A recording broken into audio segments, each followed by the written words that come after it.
बिस्मिल्लाहिर्रहमानिर्रहीम। आज हम लेके आए हैं कोर्स एडेक्स की तरफ से ऑर्गेनिक केमिस्ट्री का एक टॉपिक जिसका नाम है कंबस्चन, हीट ऑफ कंबस्चन। तो हीट ऑफ कंबस्चन किसको कहते हैं? सबसे पहले इसको हम डिफाइन करते हैं कि हीट ऑफ कंबस्चन क्या चीज होती है। देखिए, कंबस्चन जो है ये एक एक्सोथर्मिक प्रोसेस है। एक्सोथर्मिक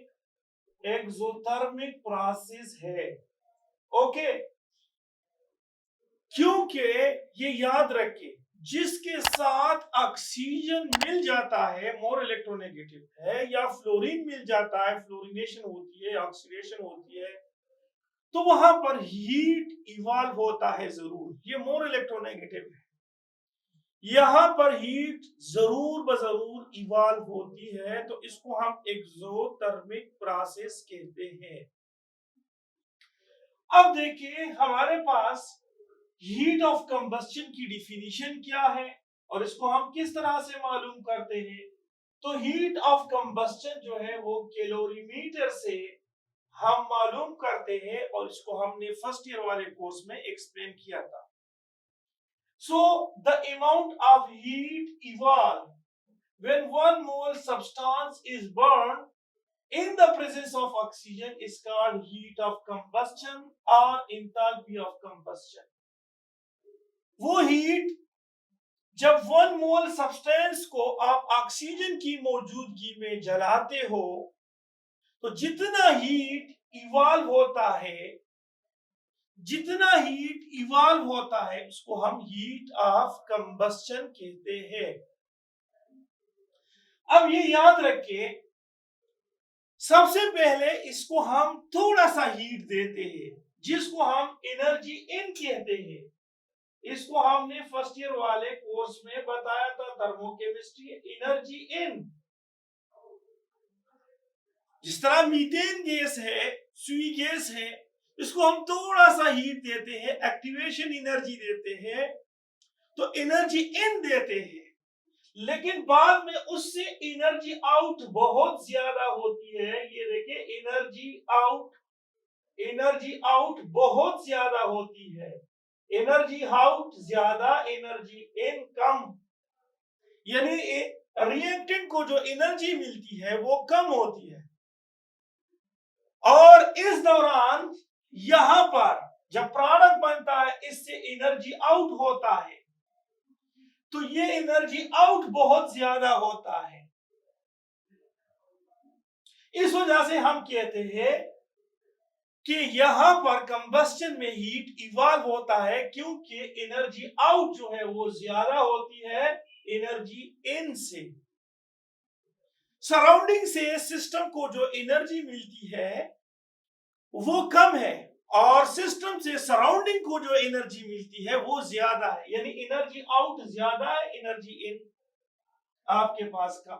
अब आपके पास है, हमारे पास है मीथेन, इथेन, इथीन और इथाइन, यानी अल्केन, अल्कीन और अल्काइन। इन तीनों में से हीट ऑफ कंबस्चन किसकी ज्यादा है? तो ये याद रखिए, अल्केन का हीट ऑफ कंबस्चन ज्यादा होता है।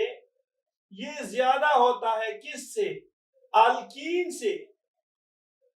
और अल्कीन का हीट ऑफ कंबस्चन ज्यादा होता है अल्काइन से।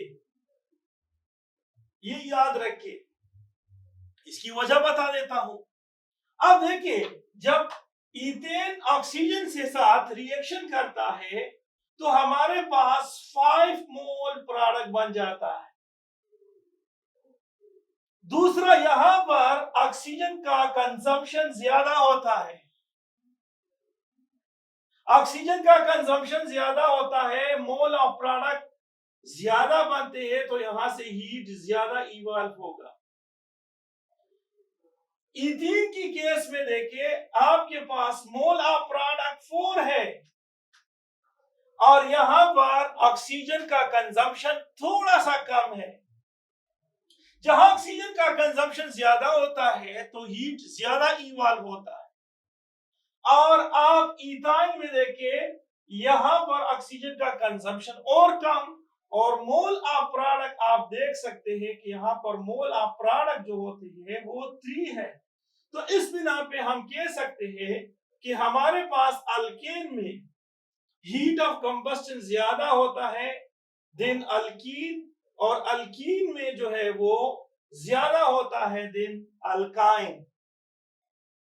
अब हमारे पास ये सवाल पैदा होता है कि अगर आपके पास मीथेन है और आपके पास ईथेन है और आपके पास प्रोपेन है, तो इन तीनों में से हीट ऑफ कंबस्टन किसका ज्यादा होगा? जाहिर बात है प्रोपेन का ज्यादा होता है।